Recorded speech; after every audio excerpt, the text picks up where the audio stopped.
امریکہ میں Donald Trump کی white house میں واپسی دنیا شیعت کے خلاف طوفان بن کر سامنے آئی ہے۔ اس بار اس کی سیاست صرف معیشت یا امیگریشن تک محدود نہیں، بلکہ اس کی قیادت میں شیعت کے خلاف ایک منظم اور شدید جنگ کا آغاز ہو چکا ہے۔ ایسا محسوس ہوتا ہے جیسے ٹرمپ مشرق وسطیٰ میں امریکی اور اسرائیلی مفادات کی حفاظت کے لیے کسی بھی حد تک جانے کو تیار ہے، چاہے اس کے لیے جنگ کے شعلے بھڑکیں یا پابندیوں کے ہتھیار استعمال ہوں۔ لبنان میں شیعہ مزاحمت کی پہچان حزب اللہ کو کمزور کرنے کے لیے اسرائیل نے نہ صرف فضائی حملے کیے بلکہ بین الاقوامی سطح پر بھی اس کے خلاف سخت پابندیوں کا مطالبہ کیا۔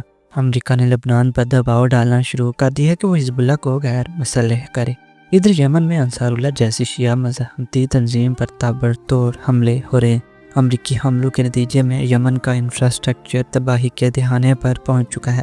اسکول، اسپتال، بازار سب ملبے کا ڈھیر بن رہے ہیں اور ان حملوں کا اصل ہدف ہے شیعہ مزاحمت۔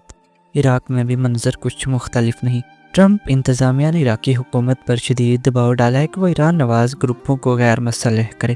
ان گروپوں میں وہ تنظیمیں شامل ہیں جنہیں داعش کے خلاف سب سے مؤثر کردار ادا کیا تھا، مگر اب انہیں امریکی مفادات کے لیے خطرہ قرار دیا جا رہا ہے۔ عراقی حکومت جو نہ جنگ برداشت کر سکتی ہے نہ عالمی پابندیاں، مجبوری کے عالم میں امریکی مطالبات کے سامنے جھکنے پر مجبور نظر آتی ہے۔ وہیں ایران جو ان تمام مزاحمتی گروہوں کی روح اور امید ہے، اس پر بھی تاریخ کی بدترین پابندیاں عائد کی جا چکی ہیں۔ ٹرمپ نے ایران کو براہ راست دھمکی دی ہے کہ اگر اس نے اپنا نیوکلیر پروگرام بند نہ کیا، میزائل پروگرام محدود نہ کیا اور مزاحمتی گروہوں کی مدد ختم نہ کی تو اس پر شدید بمباری کی جائے گی۔ یہ دباؤ صرف جنگی نہیں بلکہ سفارتی سطح پر بھی بڑھایا جا رہا ہے تاکہ ایران کو تنہا کر دیا جائے۔ امریکہ اور اسرائیل ایران کے حوالے سے ٹھیک ویسے ہی خواب دیکھ رہے ہیں جو انہوں نے لیبیا کے ساتھ کیا کہ پہلے لیبیا کے نیوکلیر پروگرام کو مکمل طور پر بند کروایا اور اس کے بعد اس کے صدر قذافی کو قتل کروا کے ملک میں طویل خانہ جنگی شروع کر دی۔ ٹرمپ ایک اور چال بھی چل رہا ہے۔ اس نے روس کو ایران سے الگ کرنے کی کوشش کی ہے۔ اس نے روسی صدر کو یوکرین میں جنگ بندی کی پیشکش کی، لیکن شرط یہ رکھی گئی کہ روس ایران کو امریکہ کے خلاف کسی بھی قسم کی مدد فراہم نہ کرے۔ یعنی یوکرین کا سودا ایران سے دشمنی کے بدلے میں ہو رہا ہے۔ یہ حقیقت ناقابل تردید ہے کہ امریکہ نے ایک وقت میں طالبان، القاعدہ اور دیگر سنی شدت پسند تنظیموں کے خلاف جنگ لڑی، لیکن اب وہ انہی سے نرم رویہ اپنا رہا ہے اور اصل ہدف بنایا جا رہا ہے شیعت اور اس کے مزاحمتی مراکز کو۔ سوال یہ ہے کہ وقت کیا رخ اختیار کرے گا؟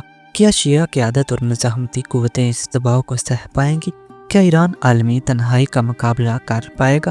کیا حزب اللہ اور انصار اللہ جیسی تحریکیں مضبوط رہ سکیں گی؟ اور سب سے اہم سوال، ٹرمپ اسرائیل کے مفادات کے لیے کہاں تک جائے گا؟ واقعی یہ ایک نازک دور ہے جہاں صرف گولیاں اور بموں سے نہیں بلکہ معاشی پابندیوں، سفارتی تنہائی اور عالمی پروپیگنڈے کے ذریعے شیعت کو نشانہ بنایا جا رہا ہے۔ لیکن تاریخ گواہ ہے کہ مظلوموں کی صدائیں کبھی رائے گاہ نہیں جاتی۔ ہر دباؤ ایک نئی مزاحمت کو جنم دیتا ہے اور ہر ظلم ایک نئی بیداری کا سبب بنتا ہے۔ آنے والے دنوں میں وقت ہی بتائے گا کہ کیا یہ دباؤ شیعہ قیادت کو کمزور کرے گا یا ان کے حوصلے کو نئی جلا بخشے گا۔ لیکن ایک بات طے ہے، یہ معرکہ صرف طاقت کا نہیں، عقیدے، صبر اور استقامت کا بھی ہے۔ یہ وقت ہے آزمائش کا، یہ دور ہے سچ، صبر اور قربانی کا، لیکن ساتھ ہی یہ موقع ہے اتحاد، بیداری اور مزاحمت کا، کیونکہ جب سچائی دبائی جاتی ہے تو وہ پہلے سے زیادہ طاقتور ہو کر ابھرتی ہے، اور شیعت کا راستہ ہمیشہ سے قربانی، حق اور باطل کے خلاف ڈٹ جانے کا راستہ رہا ہے۔ Subscribe now and press the bell icon. Never miss an update.